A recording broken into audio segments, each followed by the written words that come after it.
So I thought, as it's a Global Day of Giving, I would just offer a few thoughts of my own. And as we are in a story museum, I hope you'll indulge me if I tell you a little story about stories. So, once upon a time in a far away land, 2010 and in London, but never mind. I had a friend who I'd met when I was at university here in Oxford, and we were working nearby to each other. So we used to meet up after work and complain about work. But for him, the complaints became a little more serious, and sort of as the months went on, he was struggling with work, and then suffered the very sad news that his brother had a terrible accident and was in a coma. And we used to meet up, and his mental health was really struggling. And one day he said to me, because I've been thinking about this a lot, and I really think that children's stories are complete rubbish.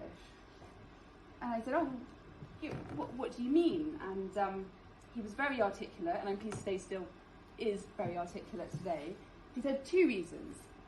Number one, they tell you that you're going to grow up and you're going to be loved and there's going to be justice and things are going to turn out well. And that's actually not true at all. And number two, they're rubbish because they're not fit for purpose. They don't equip you for what life is going to be like. I thought all of these things, and that's not actually the case at all. And of course we discussed it, and I don't think I persuaded him. And I hadn't realised, but those words had really stayed with me. And when I had a small boy 5 years ago, I think they started sort of percolating. And then recently we were watching, I don't know if any of you've seen the new David Attenborough series, but amazing stuff about wildlife. My son adores it, but a lot about the climate crisis. And he said to me, all the animals in my storybooks are going to be alive when I'm a grown-up. And it was really a moment of, do I tell fiction or non-fiction? What does he need to hear? So I've come to some conclusions, which I think probably you've all reached yourselves. You're here today, but I think why do we need to tell those stories?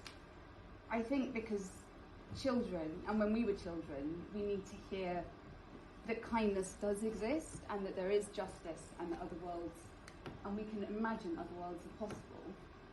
And I think if you can have those stories, you can have hope. And then that's what gives you the strength to try and make them happen. But it's definitely not just about stories, and it's definitely not just about children. I think as adults, we need to keep believing in that.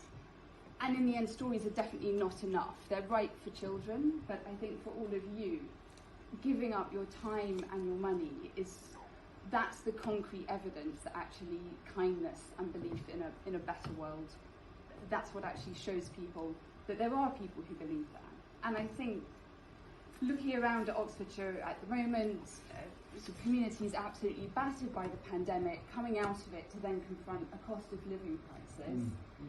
Looking at the war in Ukraine and entering the winter phase, and looking at a drop of living standards that's the greatest that we've seen since records began in the 50s, it feels like a really hard time to have hope. And that's why I think more than ever, philanthropy and giving is so important for showing people that they live in a community where other people care. People who've never met them care. People do want to give their time and their money with the organisations that they work through and through philanthropy.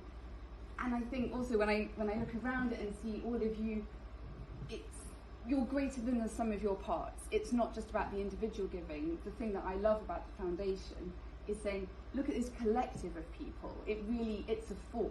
You can believe in this. There is hope. So I think really, I want to say thank you to all of you very sincerely. And I thought I would finish with something which C.S. Lewis said, and those of you who do know the Story Museum, which seems to be a huge number, you'll know there's a Narnia corridor where you can go into the world of The Lion, the Witch and the Wardrobe when it's still winter. And C.S. Lewis, when he wrote that book, he wrote to his goddaughter, Lucy, and he said to her, he dedicated the book to her, he said, "Dear Lucy, I wrote this story for you But when I began it, I had not realised that girls grow quicker than books. As a result, you are already too old for fairy tales. But someday, you will be old enough to start reading fairy tales again. I think we're all old enough to start reading fairy tales again, and more than that, to really try and make them a reality.